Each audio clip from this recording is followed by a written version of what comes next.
సింగరేణి సంస్థ ఆర్థికాభివృద్ధి దిశగా మరో ముందడుగు పడింది. ఎన్నో ఏళ్ల కలైన భద్రాద్రి కొత్తగూడెం జిల్లా మణుగూరు సమీపంలోని Prakasam Khani open cast PKOC2 deep side block సింగరేణికి దక్కింది. ఇటీవలే ఒడిశాలోని Naini coal block, Tadicherla 2 block Singareni సిగలో చేరాయి. PKOC2 డీప్ సైడ్ బ్లాక్ ను కూడా సింగరేణికి దక్కేలా చొరవ తీసుకోవాలని కార్మికులు, యూనియన్ లీడర్ల నుంచి డిమాండ్లు వచ్చాయి. PKOC2 డీప్ సైడ్ బ్లాక్ సింగరేణికి వచ్చే విధంగా అన్ని రకాలుగా కేంద్ర మంత్రి కిషన్ రెడ్డి చొరవ తీసుకున్నారు. సింగరేణి సంస్థకు ఈ డీప్ సైడ్ బ్లాక్ వల్ల సుమారు 180 మిలియన్ టన్నుల నిల్వలు అందుబాటులోకి వస్తాయి. ఏడాదికి 6 మిలియన్ టన్నుల చొప్పున 25 ఏళ్ల పాటు ఈ మైన్ నడుస్తుంది. దాదాపు 2000 మందికి ఉద్యోగ కల్పన జరుగుతుంది. ఇక్కడ దొరికే G8 మంచి క్వాలిటీ బొగ్గు కారణంగా మొత్తం 43,000 కోట్లకు పైగా రెవెన్యూ జనరేట్ అవుతుంది. అంతేకాకుండా రాష్ట్ర ప్రభుత్వానికి 10,500 కోట్లకు మించి ఆదాయం కూడా వస్తుంది. Naini, Tadicherla 2 PKOC2 deep side బ్లాక్తో సింగరేణికి మొత్తం 860 మిలియన్ టన్నుల నిల్వలు సమకూరుతాయి. 6,500 మందికి జీవనోపాధి లభిస్తుంది. సగటున 35 ఏళ్ల పాటు ఏడాదికి 22 మిలియన్ టన్నుల చొప్పున బొగ్గు ఉత్పత్తి చేయొచ్చు.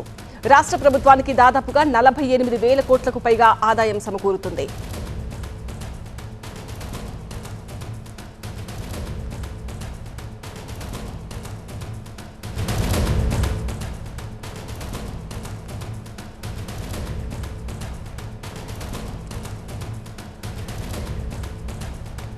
ప్రతినిధి నారాయణతో మాట్లాడదాం. నారాయణ, భద్రాద్రి కొత్తగూడెం జిల్లా మణుగూరు ఈ PKOC2 డీప్ సైడ్ బ్లాక్ సింగరేణికి వచ్చేసింది. చాలా జనరేట్ అవుతుంది డబ్బు అని చెప్తున్నారు.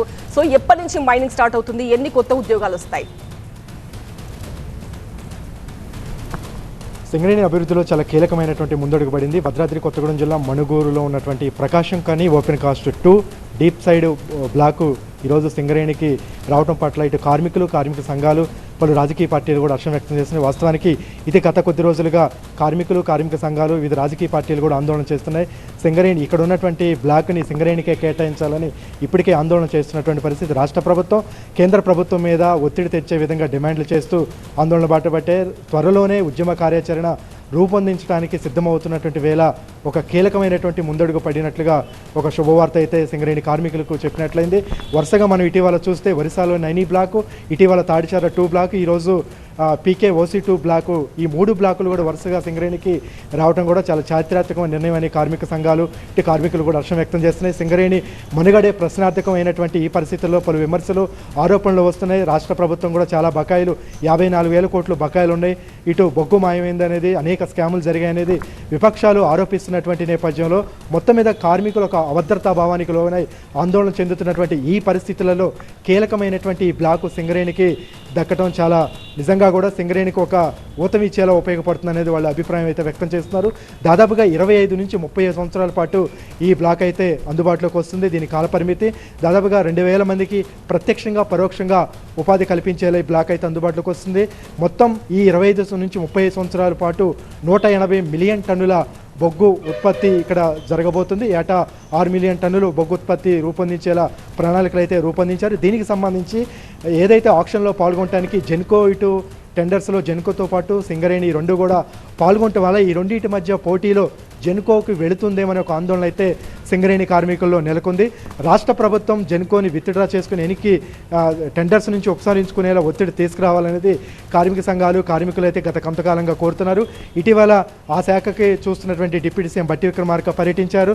ఆ తర్వాత కేంద్ర మంత్రి కిషన్ రెడ్డి కూడా పర్యటించారు. ఈ సందర్భంగానే కార్మిక సంఘాలు, కార్మికులు పలు డిమాండ్లను వాళ్ళ దృష్టికి తీసుకువెళుతూ ఖచ్చితంగా ఈ బ్లాకు సింగరేణికి దక్కేలా చూడాలని, ఆ విధంగా మా వైపు నుంచి సపోర్ట్ ఉంటుంది, లేకపోతే ఖచ్చితంగా ఉద్యమ కార్యాచరణ రూపొందిస్తామనేది కార్మిక సంఘాలు డిమాండ్ చేసినటువంటి నేపథ్యంలో కిషన్ రెడ్డి చొరవ తీసుకొని జెన్కో ఈరోజు టెండర్స్ నుంచి ఉపసంహరించుకోవడంతో ఈ బ్లాకు సింగరేణికి దక్కింది. అంతేకాకుండా ఇటు ఉపాధి కల్పించడమే కాకుండా రెవెన్యూ జనరేట్ అవ్వటమే కాకుండా సింగరేణిలో మంచి క్వాలిటీ ఉన్నటువంటి G8 గ్రేడ్ రకం క్వాలిటీ బొగ్గు ఇక్కడ అందుబాటులోకి వస్తుంది. దీని ద్వారా దాదాపుగా 43,000 కోట్లు రెవెన్యూ జనరేట్ అవుతుంది. దాంట్లో రాష్ట్ర ఆదాయంగా 10,000 కోట్లకు పైగా రాష్ట్రానికి కూడా రెవెన్యూ జనరేట్ అయ్యే అవకాశాలు ఉంది. ఈ విధంగా చూస్తే సింగరేణి ఎక్కడైతే పుట్టినటువంటి ఉమ్మడి ఖమ్మం జిల్లాలో ఈరోజు అదే బ్లాకు ఇటు సత్తుపల్లి కానీ కోయిగూడెం బ్లాకులు సంబంధించినటువంటి విషయంలో గత కొన్ని సంవత్సరాలుగా ఒక వివాదం నడుస్తున్నటువంటి నేపథ్యంలో కీలకమైనటువంటి ఈ మణుగూరు బ్లాకు ఈ రోజుకి సింగరేణికి దక్కటం చారిత్రాత్మకమైనటువంటి నిర్ణయం అనేది కార్మిక సంఘాలు అభినందిస్తున్నాయి. త్వరలోనే రేపు దాదాపుగా అధికారిక ఉత్తర్వులు రేపు వెలువడే అవకాశం ఉంది. రేపు వెలువడిన తర్వాత త్వరలోనే దీని మీద ఎప్పటి నుంచి ఉత్పత్తి ప్రారంభమయ్యేది త్వరలోనే తెలిసే అవకాశం ఉంది. వాస్తవానికి జెన్కోకి వెళుతుంది అనేది ఒక ఉత్కంఠ అయితే కొనసాగింది. జెన్కోకి వెళితే సింగరేణి భవిష్యత్తు ముఖ్యంగా ఈ ప్రాంతంలో మణుగూరు ప్రాంతంలో ఇప్పటికే అనేక బ్లాకులు మూతపడినటువంటి సందర్భంలో ఇప్పటికే కార్మికుల సంఖ్య ప్రతి ఏడాది కూడా కుదించుకుంటూ వస్తూ నష్టాల బాట పడుతున్నటువంటి ఈ సమయంలో కీలకమైనటువంటి బ్లాకు తగ్గటం ఒక మణుగూరు ప్రాంతానికే కాకుండా భద్రాద్రి కొత్తగూడెం జిల్లాతో పాటు సింగరేణి సంస్థకే లాభాల బాటలో పయనించడానికి ఒక ఊతంలా ఇది ఖచ్చితంగా ఈ సమయంలో కలిసి వస్తుందనేది సింగరేణి యాజమాన్యంతో పాటు కార్మికులు కూడా ఆశాభావం వ్యక్తం చేస్తున్నారు. ఇప్పటికే ఇటు సత్తుపల్లి మీద కూడా ఒక నిర్ణయం తీసుకోవాల్సి ఉంటుంది.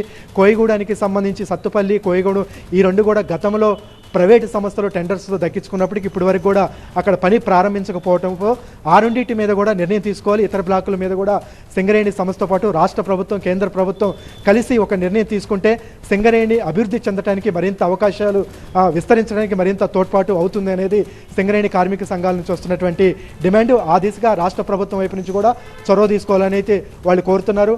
ఇప్పటికే ఎందుకంటే ఇల్లెందు ప్రాంతంలో ఎక్కడైతే బొగ్గు గనులు పుట్టిందో ఇల్లెందు ప్రాంతంలో క్రమక్రమంగా ఓపెన్ కాస్ట్లు మూతపడుతున్నాయి. కార్మికుల సంఖ్య కుదిస్తున్నటువంటి నేపథ్యంలో మొత్తం మీద జిల్లా మొత్తం మీద ఇప్పుడు ఉన్నటువంటి కొన్ని బ్లాకులు మాత్రం ఓపెన్ కాస్ట్లే నడుస్తున్నాయి.